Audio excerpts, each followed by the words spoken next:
what you just said about God being perfect, why can't we integrate that or understand that within our human walk? Because we're forgetting about the spiritual implications of why we're here. We're forgetting about the true meaning of life. We're forgetting about the implication of seeking God first.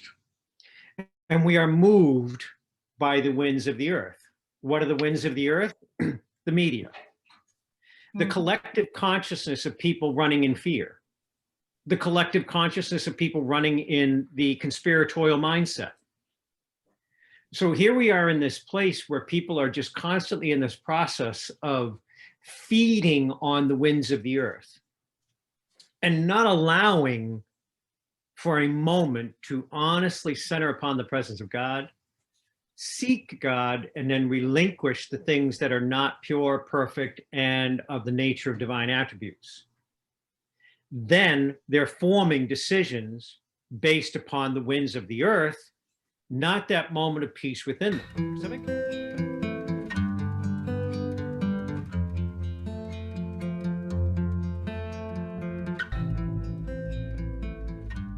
Good morning, good afternoon, good evening, everyone. This is Andreas with another episode of Grace Healing Ministries video instructions. And I have with me today Mr. Larry and Mrs. Ina Marie. Welcome. Yes. Yes, thank you, Andreas. Good. I look forward to our discussion today. And I just would like to mention to all our listeners that what we do is we basically just talk about what rises upon our heart. Maybe we have a discussion, which we had yesterday, real quick, of what may be the topic that we're going to address today. And then we go into prayer, and then we go with the flow of consciousness and see what comes about. However, we have come up with an overarching theme, which would be formulated in a question. If the divine is perfect, why do we have such a hard time accepting it and living by it? It's kind of the theme we want to address today. And I'd like to just take a minute to set the stage and lead us into a conversation after that. You guys agree, Larry and Ina? Yeah, absolutely. Yeah. All right. So for those who followed us for the last years, you know that Grace Healing's topic can be brought down to one sentence, and that is, we seek God first. That's the main message. And we still get a lot of questions of people that come to us and they say, well, how are we going to do this? It's difficult. There's so many things going on in life and in this world. How are we going to do this? And let's face it, the last 18 months or so have been very different from before. A lot of things happened in this world. A lot of things changed. We're dealing with a pandemic that's worldwide. We during that time, we also have seen a division in people that have different opinions and different reactions to what's happening to them. We have seen economic impact. We've seen people move into poverty, people even moving into starvation in certain parts of the world. But we have also seen a huge psychological impact in people and children as well, because we are bombarded with messages and things that we are unaccustomed to, and we don't know how to deal with it. So what I just described is a general perception that we have of what's going on in this world right now. That's what the media tells us, and that's what we read and hear all over and over and over again. So my question to you would be, what is your perception, Larry and Ina, that's going on in this world? What's really going on? Is it what we see, what we hear? What's going on? Quite frankly, I would like to default back to Yeshua's instruction that every single thing we witness of corruption upon this earth begins first in the spiritual realm, the order of principalities. He was teaching us that all things we see of corruption, because what you just said about God being perfect, why can't we integrate that or understand that within our human walk? because we're forgetting about the spiritual implications of why we're here. We're forgetting about the true meaning of life. We're forgetting about the implication of seeking God first. And we are moved by the winds of the earth. What are the winds of the earth? The media. The collective consciousness of people running in fear. The collective consciousness of people running in the conspiratorial mindset. So here we are in this place where people are just constantly in this process of feeding on the winds of the earth and not allowing for a moment to honestly center upon the presence of God, seek God, and then relinquish the things that are not pure, perfect, and of the nature of divine attributes. Then they're forming decisions based upon the winds of the earth, not that moment of peace within them. Because I've encountered so many people that get a clear knowing within themselves, but then by the pressure of surrounding individuals in their lives, or the pressure of the corporate entities that they work for, or the pressures of the media, all of a sudden they go completely in the opposite direction, not where their heart was originally telling them. And then even later on, even though they've shared with me openly what their original intent was, they edit that intent to, no, my first feeling was I was supposed to do this. My first feeling was I was supposed to do that. And I know from the integrity of my calling and what I do with people in the prayer process that their original intent was not where they're going. But somehow they've allowed for the winds of the earth to even alter their original perception that they received from God in those moments of absolute total surrender to God awareness, not the fears that are governing the earth.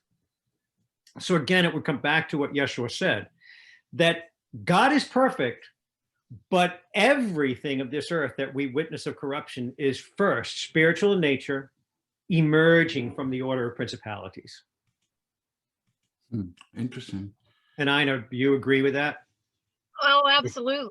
And what comes to my heart is, of course, seeking God first. But where is that? And also what rises is the scripture as word first is, my people perish for lack of knowledge. Right. That knowledge is within us of the word of seeking God first. And to be honest, of all the things you've said, it all comes back to your relationship with God. It's because also another scripture that rises is that it's about what's eternity. Eternity is what you cannot see. The things of the earth will fade away. For the eternity that's within us is forever, and that's God. It will never fade away. And so when you're mentioning about society, it's just magnified. What are we magnifying? The media, the fear, the doubt, the concern, the And if we would just rest and seeking God first to develop that relationship, you would have the peace. You could release it back into his embrace. And he also says, you will do greater things upon this earth than I did, setting captives free. People are unaware of what that is because they have lost the understanding of the true word that's within them. They don't remember it. That's why it says, my people perish for lack of knowledge. If they had the knowledge within them, there would be the peace and receiving the fullness of God's love. And instead of magnifying what they're seeing, what they feel, what the five senses are, because it's much deeper than that. And so that's where it really comes back to number one for me, and what Larry's sharing is, where is truly your relationship with God, seeking him first? Right. You know what comes to me here? You mentioned, Ina, you said, you quoted scripture saying, my people perish due to lack of knowledge.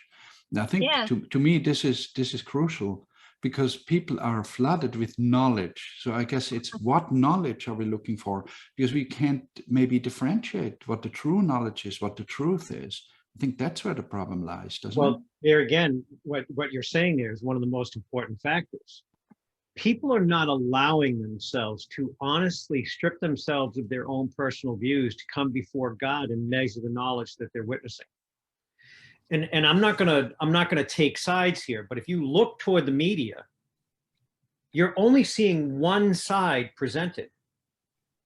Even when there's science that's presented that is solid and supportable and factual and blind studies and all these things, they're not presenting that in the media form.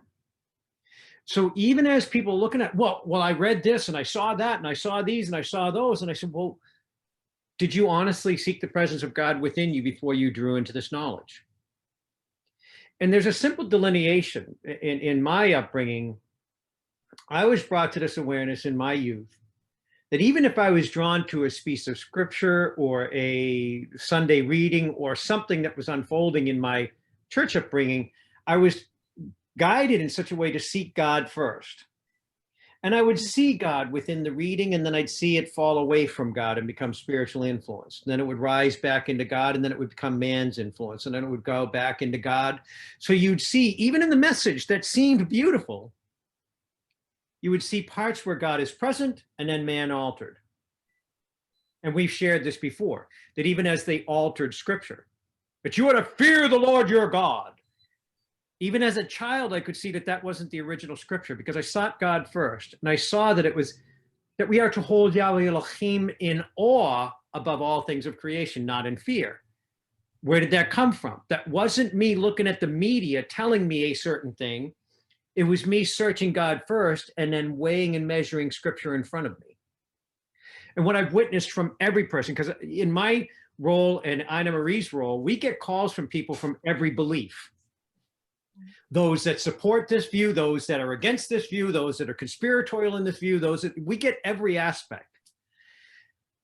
Our concern is not what they believe. Our concern is, did you weigh this belief before the presence of God? Yeah. And that's our hope.